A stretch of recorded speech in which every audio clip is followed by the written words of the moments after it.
We're kicking off the biggest month in IndyCar this weekend as we take on Indianapolis. This weekend, drivers are set to tackle the road course on the road to the Indy 500. It's the best month in motorsports, Lee. I always looked forward to this month as a driver. Last episode, Pato O'Ward was able to get his first win of the season from Barber, kicking off now the month of May from Indianapolis, a big race right around the corner. But we had some big news this weekend, and it's a new team joining IndyCar for Season 2. Lamborghini has announced a 2-car team, and of course, a new and third manufacturer that will be coming to IndyCar next season, with the driver lineup to be determined. It is rumored we could see another team or two even looking to join the grid next season. But that's the big news coming into the month of May. Of course, outside of the really big news, which next episode is the Indianapolis 500, as I get on track here for practice from this Indianapolis road course. It's like almost like a pre-show race to the big race from Indianapolis here. Now, I'm very excited for it. But yeah, we'll be taking place in our first Indy 500 in the next episode. Kyle Larson coming over from the NASCAR side. Going to be exciting to see how he is going to be able to do. Of course, a one-time Cup Series champion, and really, in my personal opinion, the only driver in the Cup Series right now that's truly capable of hopping in any race car on earth and being fast in it here. So I'm excited to watch that. And we're going to have a whole build-up kind of into that episode to kind of really make it feel special, basically, in that episode like it does in real life. So I'm excited for that. Indy 500 next episode. I hope you guys are enjoying the career mode. We have the Indy road course here today, race number 4 of the season, and last episode we got our first top 10 in our IndyCar career, P7 from Barber, looking to back it up here in qualifying. Now we kick off. It's a 30-lap race, by the way, so of course plenty of time for things to go right or wrong. Of course, this season we've had a few ups and downs so far. We have yet to qualify inside the top 10. The first lap, never really a great lap here. It's really still kind of getting the tires warmed up. We're on the red stripe alternate tires here for qualifying, which means we'll start on this set of tires.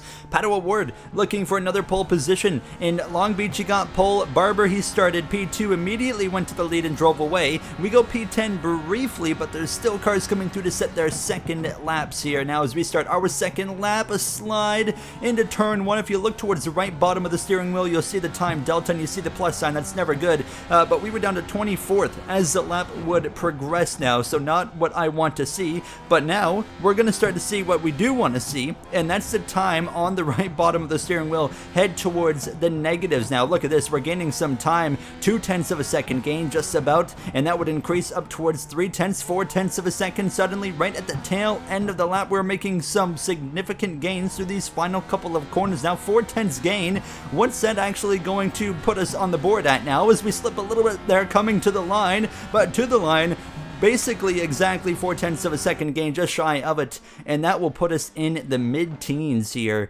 As you can see, Alex Palou, the defending champion, on pole over McLaughlin. We end up P15, so honestly, pretty happy with that. Newgarden up there in the top 3 as well. Renus VK, Ericsson all up there, but a solid starting spot for us. A poor one for Will Power, as well as Alex Rossi. A little bit of work to do going into the Grand Prix here from Indianapolis road course. Let's get ready to roll. Okay, Gary. Great week in Barber. Today sets the tone for the 500, so let's make it a good one. Yeah, 10-4 guys. Let's have a good one today and be on top of strategy. We have 30 laps of field run. We can take field probably 16 to 19 to 20 laps even as we get ready to go racing. Alex Palou is ready to lead us to the green. Scott McLaughlin in second, ready to pounce on him in turn 1. And his teammate Joseph Newgarden will start in third right there with him. Both of them need good days today. Same for Will Power. So really the whole Penske team. Here we go then. Green flag is in the air.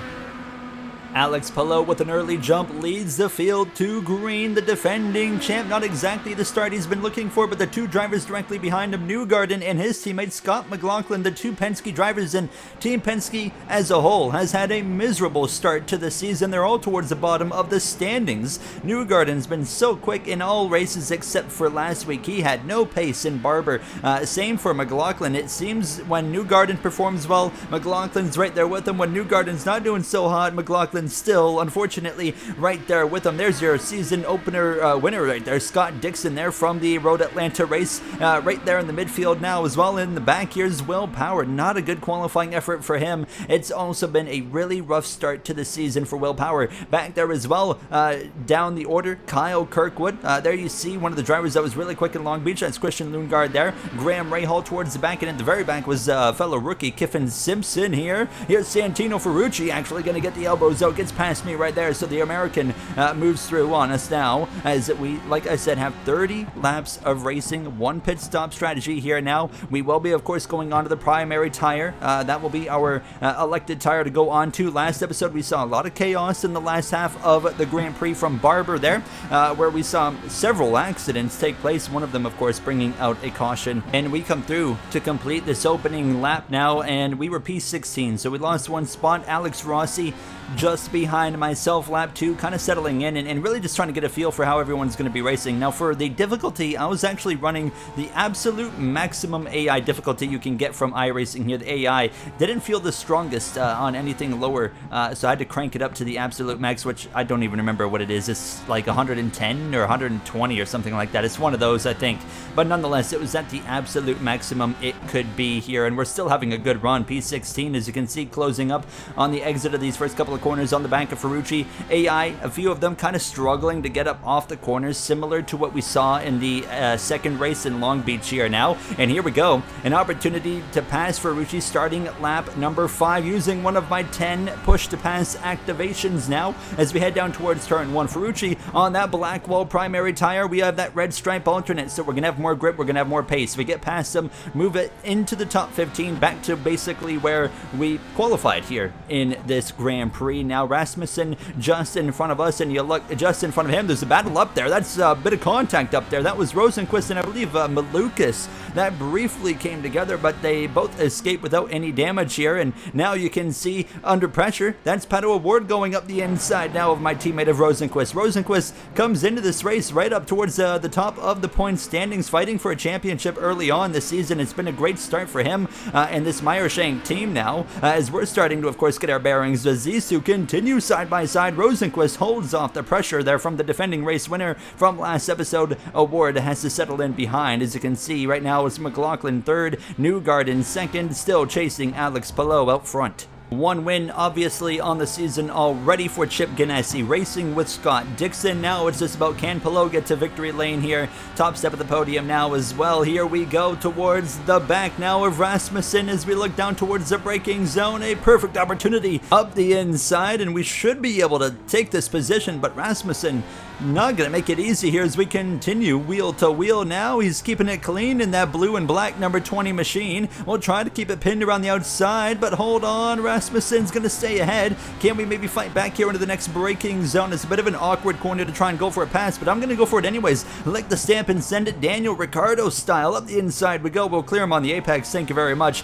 And now we move through up ahead as well. Rosenquist going forward now. He's able to get a pass on Canapino actually here. And we now come up on lap 7, and you can see O'Ward really struggling as well to kind of get that power down. And look at how much we're going to close in on the back of O'Ward now through these first couple of corners. Now he's trying to stick with Canapino, but I of course want to get this pass done on O'Ward as quick as I can, as both myself and Rosenquist are continuing to move through the order as well. David Malukas has been gaining some track position here, so pay attention to him. Of course, the Long Beach winner. Here we go, opportunity now on O'Ward as we continue to close in towards the top 10, this being for P13. We activate the push to passes. O'Ward is able to get back clear. Here we go with the run, with the slipstream and the push to pass, looking to the right side. Now he's on that Blackwall primary tire. We're wheel to wheel down towards turn 1. O'Ward breaks later, but we're going to dive it in a little bit deeper. Wheel to wheel still through the first corner, and we're able to get the job done. Now we go a little bit wide, but that's not going to be enough for O'Ward to fight back. We take the position,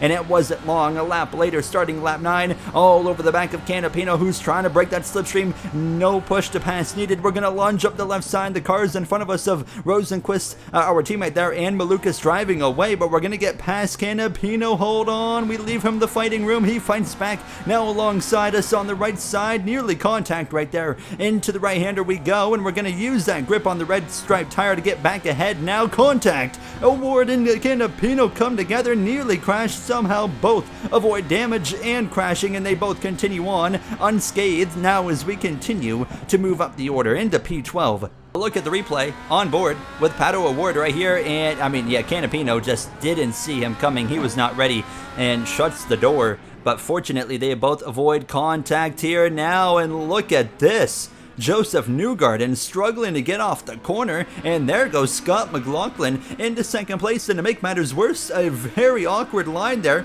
through the final turn, and here comes Marcus Ericsson now, as Ericsson should be able to take third place. In the background, we got Renus VK, and sure enough, into turn 1, Ericsson gets the job done. He's going to pass Newgarden, who tries to fight back and just has absolutely nothing right there. So Renus VK as well could be the next one on the way to make that pass, as Newgarden starting to kind of fumble down the order here. Not what you want to see, as we are now focusing in on just closing in on the cars in front here, and that's exactly what was happening. We come to lap 11 at this point, and we're probably about 5 or so laps away from really hitting our pit window, and you can see we have closed in on the cars in front, not really because we were faster, but because they were struggling with some slower cars in front of them. Rosenquist is faster than a few cars in front as well. David Malukas is same situation. He's faster than the cars in front here. Now, same lap here. Look at this. Newgarden now under attack again. That's Renus VK who's going to get the job done. Newgarden really, I'm sure, hoping for a pit stop soon.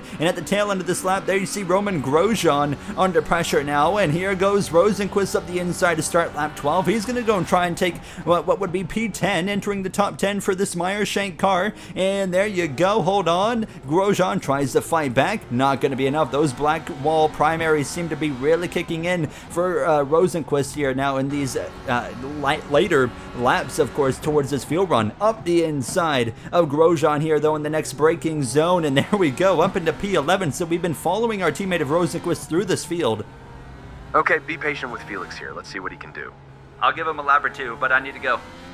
You hear the radio, and I was trying to give Rosenquist a little bit of time to see if he can maybe go through these cars and bring me with him, but he wasn't going anywhere. As you can see, we continue to follow him over the rest of lap 12, now lap 13, and the job is just not getting done here. Now, as you can see, Malukas trying to put some pressure on the back of Marcus Armstrong. Okay, we can go. Try to make it efficient. And you hear that. It's go time now as we approach the 14th lap. Push to pass activated. This will leave us with 7 remaining just before halfway in this race. Up the inside we go now of our teammate of Felix Rosenquist now, looking to get the job done easily into turn number 1. We might even be able to clear him by the apex. We clear him, sure enough, into the entrance there, looking a little bit wide on the exit of the first turn, but we're fine. David Malukas there just in front of us now as he's trying to pressure the 2 cars in front of Malukas and Scott Dixon, who's really struggling to drive away. And the rest of this lap, as we've now entered the top 10, we're just kind of caught up behind this trio of cars. Dixon really not showcasing the pace, and I know Malukas has got some serious speed, and he's going to show it here, I think, on this front stretch now as we approach lap 15. Rosenquist losing some time behind us. He's about to come under pressure from the cars actually back there now. I'm not going to use my push to pass. I'm going to save it. Armstrong going to go for a move here on Scott Dixon. Hold on. Here comes Malukas. Where's he going to go? He's going to go 3 wide through the middle. Malukas has a reputation for being aggressive. Contact there briefly from Dixon's left front on Malukas' right rear wheel, but they keep it clean for the most part, and they continue on. A 2-for-1 special for Malukas, and Dixon loses 2 and 1 as well. Unfortunately for him, he gets a short end of the stick now, using my push to pass, so bring us down to 6 of those remaining now. And here we go for a big lunge up the inside of the round 1 winner from Road Atlanta. Dixon continuing to struggle as he is now already under attack right here from my teammate of Rosenquist. If you remember last episode, we saw Dixon come together with Marcus Ericsson, and that big moment there, which kept Dixon still in the fight, but Ericsson, of course, went for a big spin. But everybody continues on here now. We're halfway through this Grand Prix. It's all that guy right there, the Spaniard, the defending champ, Alex Palou, with Scott McLaughlin, Ericsson, VK all chasing, and now Colton Herta has been able to pass Joseph Newgarden as well. It does seem like that Newgarden's kind of been able to minimize that fall off that we saw over the course of a couple of laps. He's kind of settling back in, and you see he tries to fight Herta briefly, but the Andretti driver will move back through as I am licking my chops here, trying to close in on this battle as you see everybody here. Dixon down another position as well, a few positions. Ward and Rosenquist have passed him. Rasmussen not having a great race as well. He's under pressure now from Christian Lundgaard as you see the whole back part of that grid right there with fellow rookie of Kiffin Simpson at the very bottom of the grid here. Graham Rahal smack dab in the middle of that pack. He's just trying to get through this race without crashing because that's all he's done the last two episodes. Will Power and Kyle Kirkwood, the two big names that have gone nowhere today, as now, here we go, looking for 8th position on the inside of Marcus Ericsson. Now, here we go. He's not leaving us a lot of room to work with into turn one, but there is enough, and there we go. We will take the 8th position now as we approach our pit stops now. At this point now, just over a lap of fuel left in the car. As we come to lap 17, you can see it in the bottom right. 1.3 estimated laps of field. I actually started this race under field by a few laps, so I'm not expecting to see everybody pit right here, but no matter what, you can make it to the end of the race from this point on. Once you pit, that is here now, and that's exactly what we are going to do at the conclusion of lap 17 of 30. We're going to come into the pits here now. You got to be really careful. A bit of a treacherous entry now. You got that wall right on the left side, then you got to get all the way down to 40 miles per hour. We get down to pit speed. Very easy, very solid pit entry. Can we get into our box so efficiently? That's the big question. You see us them waving us down. We get in, they'll take off the red stripe alternates now. The black striped or black walled primaries will go on. Of course, these tires last longer. Going to be slower, of course, towards the beginning of the run. A lot less grip here as we're going to head back onto the racetrack. And just as I'm heading back onto the racetrack, Alex Palou and several of the leaders are actually coming into the pits at the conclusion of the same lap. And here they come. Palou, McLaughlin, Ericsson, Herta as well, all in the background. I believe you see Newgarden back there. So they all pit. As you can see, a lot of cars still staying on the track, including my teammate Felix Rosenquist, but they are going to probably pit at the end of this lap here that we're just starting now. So let's see where we cycle out. We know one lap makes a huge difference, and sure enough, we're going to come out in front of Marcus Ericsson. We might be a net P3 because McLaughlin, Palou, they're in front of us. We've gotten past Herta, we've gotten past Malukas, as well as Ericsson and Newgarden. So the other group that didn't pit that lap are going to come in now as well and make their one and what should be only pit stop of the day. And there they all are, VK, Rosenquist, and everybody else. Of course, Newgarden is, of course, in that first group that pitted, but he has really dropped some positions now. But we are going to settle out into a net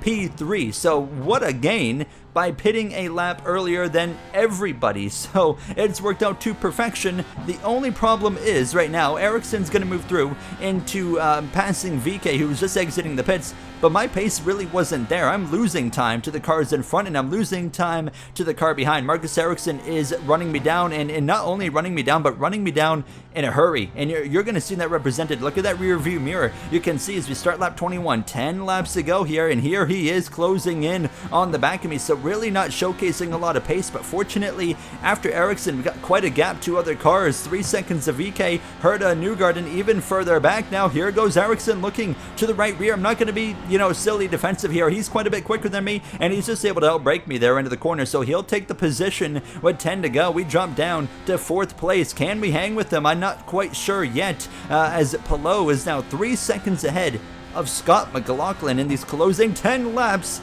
as a caution is going to fly full course yellow here from Indy Road Course. All right, they threw a yellow here. Debris on the track.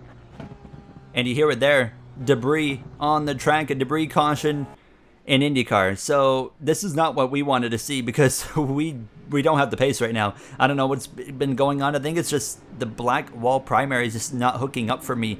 But there's other cars around us on the same compound that are able to get those tires to hook up. I mean, VK is right behind me on the same compound. So we'll restart P4. But the question is, do we have enough with 7 laps to go to defend over these guys behind us? I'm going to think no, based off of what I was seeing. I was really hoping we were going to get a nice green flag run to the end right there, as we'll get ready to go back racing. Alex Palou has been in control all race long. He is in control here, and he's going to launch right now. There he goes, already putting several car lengths between himself and Scott McLaughlin. McLaughlin wants to get back to the top step of the podium, and for the first time this season, as he's already had his season high of a day here. Now he's trying to, of course, finish it out. Newgarden inside the top 10. He can really use that after being really one of the worst drivers in points here now, and Palou exits turn 1 well ahead of McLaughlin. We're right to the back there. Bit of a moment of oversteer behind Marcus Ericsson and Rinus VeeKay, trying to put some pressure on us, but so far so good. We've settled in here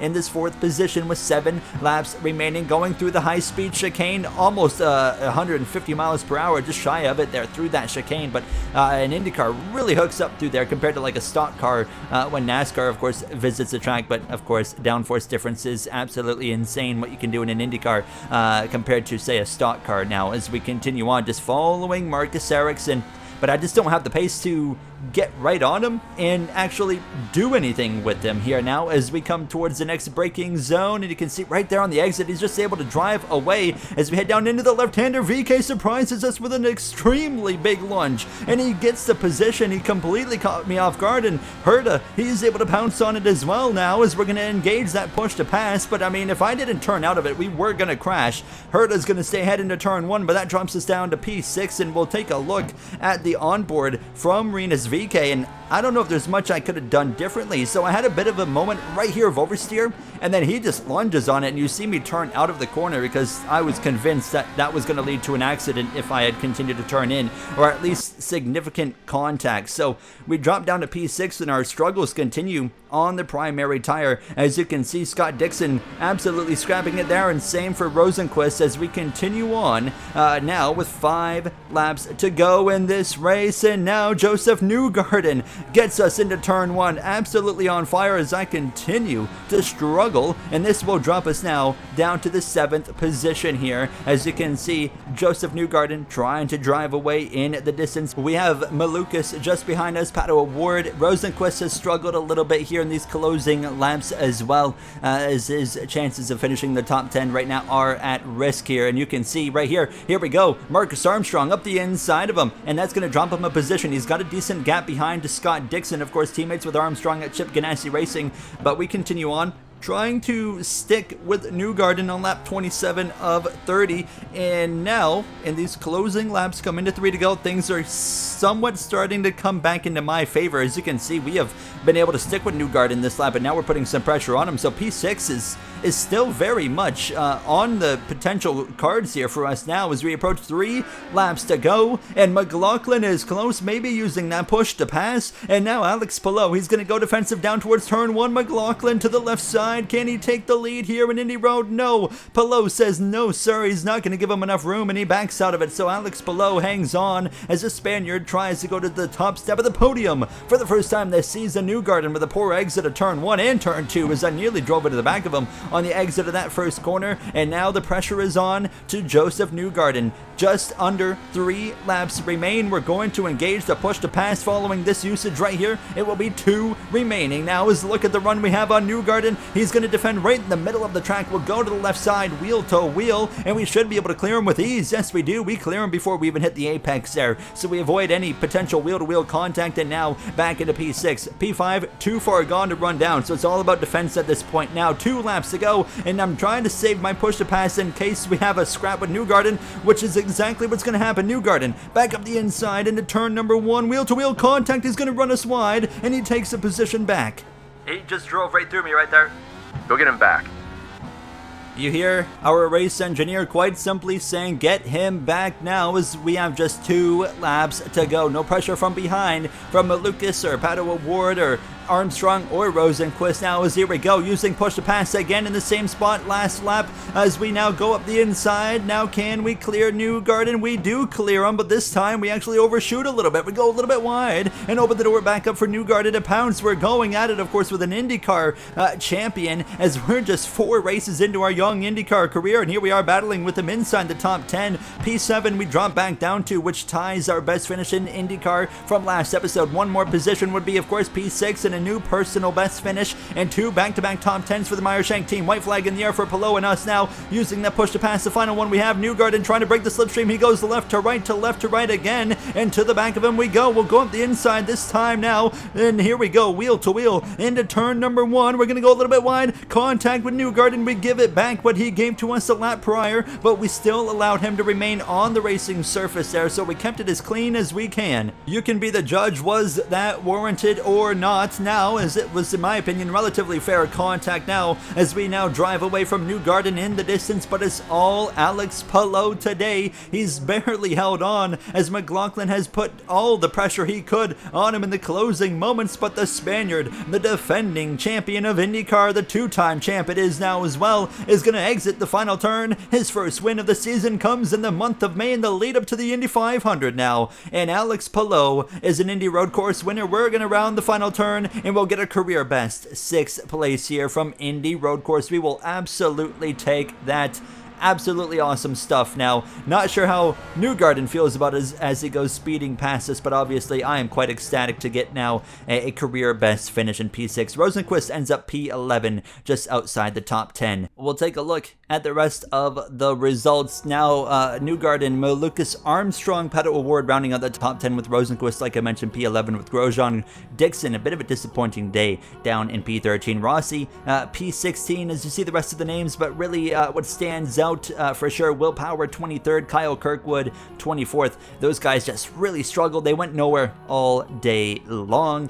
Kiffin Simpson there, rookie at the bottom of the grid. And to round out the episode leading into the 500 now, Felix Rosenqvist hangs on to the championship lead by 7 points over Palou. 13 back is Herta. We move up to P11 now, 51 points back, tied with another young driver of Marcus Armstrong there. If you forgot or don't know what the IndyCar point system is, it was at the very beginning of the last episode, where we also mentioned that we don't have the bonus points like IndyCar uses IRL for, like laps led and stuff like that, just because iRacing doesn't have a system that does it. So it's just the correct points and scoring for the positions only, and that's how we determine a champion. Next episode, it's the biggest race almost in the world, the Indianapolis 500. I can't wait for that one, and I'll see you guys then. Thank you for watching. Have a great day.